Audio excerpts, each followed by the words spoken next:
Welcome back, Year 5. In today's writing lesson, we're going to be writing friendly emails. It's going to be super fun.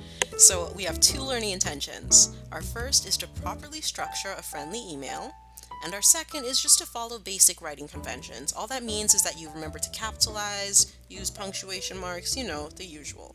So, our main focus is properly structuring a friendly email. Now, let me show you what a friendly email looks like. Here's an example of a friendly email. Now keep in mind, all a friendly email is an email to somebody that you're friendly with. It's not professional. That's the thing to keep in mind. So an example would be like writing an email to your best friend or a classmate or to a family member. Those are friendly emails. Now, if you were writing a letter or an email to a teacher or your boss, that would be a professional email or a formal email. So today we're keeping it nice and relaxed. We're writing to friends. Let's zoom in and look at what this friendly email says. So for a moment, we're going to ignore all those colorful boxes and labels. Let's just focus on the email. It's to wendy@gmail.com, and the subject is missing shoes. The subject line just tells what the email is all about. It's really useful because when somebody opens up their email, they can look at the subject and get a rough idea of what they're about to read about. Now, she starts her email saying, "Dear Granny," so I'm guessing it's a grandchild writing to her grandma. She says, "How are you? We had a lovely time with you in Scotland. Thanks for looking after us so well. It was great to see our cousins and after such a long time. I think I might have left my new black shoes under the bed in the spare room at your house. Please could you look for me? If so, maybe you could bring them when you visit us in December. We are looking forward to seeing you and Grandpa again. With lots of love from us all, Beth." So we see there that the writer of this email was Beth. Now, it was a short email. She was friendly in it, not overly formal. She just shared what she wanted to share, and that was it. Now, that's all a friendly email is. It changes depending on what you're writing about, but it doesn't have to have three body paragraphs and a strong conclusion. That's not what it's about. So let's look at those annotations again and see what must go into a friendly letter. Or email, rather. I keep saying letter. All right, let's take a look at those labels now. The very first one comes from the address line. It's the blue box at the top.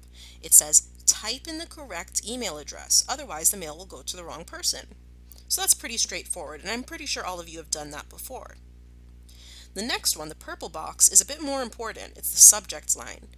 It says, "Type in a subject." This tells the reader what the email is about and makes it easier to find it at a later date.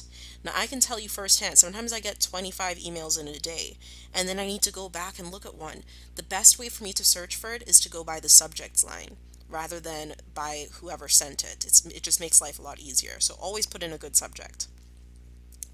Now, our next point, the green box, says, "Start with a greeting." The greeting or salutation should be on its own line.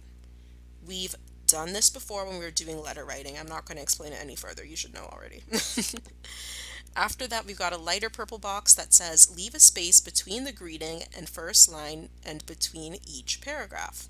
Pretty straightforward. We typically do that with our writing anyway. We've done it with letter writing too. So you just need to remember to skip a line after each paragraph.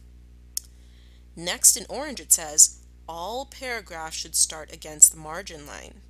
Now, this is a little different. Many of you are used to indenting your paragraphs. For emails, we don't do that. They should all start right up against the margin. Now, our green box says, "Put the sign off on its own line. You do not need to use a comma."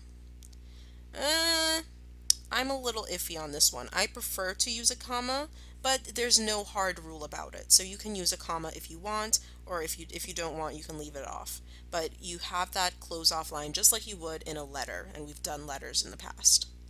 And finally, you sign off with your name. That red box tells us that we put our name at the end, just like we would with a letter too. So as you can see, writing an email is very similar to writing a letter. The only difference is that it's electronic and there are a few other things that are required. Now let me share with you what your writing task for today is. Independent task. In your notebook, write an email to one of your classmates. Yes, I know that's not how email works. You would write an email on a computer. However, for today's lesson, you're just going to handwrite it in your book following a template that I'm about to show you. You'll make up an email address for your classmate and tell them what you've been doing the past few weeks since school has been closed. So just share what you've been up to. What have you been doing? What fun things have you been doing to keep yourself busy? Finally, and most importantly, follow the success criteria that I'm about to show you. Real quick, you can use this as a guide for when you're laying out your notebook page to write your pretend email. Set it up so that it looks like this. It should have a line that says to with a colon, then underneath it should say subject with a colon, and then whatever your subject is, and then you have your box underneath where you write the actual email. If you want, you can draw in all these other little icons too. That would look real cool. Finally, here's the success criteria. First, you must write the email address correctly in the correct space. Now, by writing it correctly, I mean that it should look like an actual email address. It shouldn't just be the person's name. It should have something at blank.com. Next, you need to give your email an appropriate subject. So depending on what your email is mostly about, that is how you choose what goes on the subject line. Next, you need to start with a greeting that's on its own line and ends with a comma. Then, you should leave a space between the greeting and the first line and each new paragraph. So I should see lines skipped. Then you will start each new paragraph against the margin line, so there should be no indents. You should also put the sign off or closing, however you choose to call it, on its own line. And finally, you should end with your name. On this slide, I've also put some popular closings. So you could say thanks, regards, cheers, best regards, thanks in advance, thank you, best, kind regards. You could also say your friend, yours truly, sincerely. Any of those are fine. What you'll do as you write, just keep a mental note of these. Are you doing everything that's on the checklist? When you can go back and say confidently that yes, you've done all of the success criteria on this checklist, then you'll snap a picture of your work and send it to me. That's it for today, Year 5. You know the drill. Stay safe and I'll see you soon.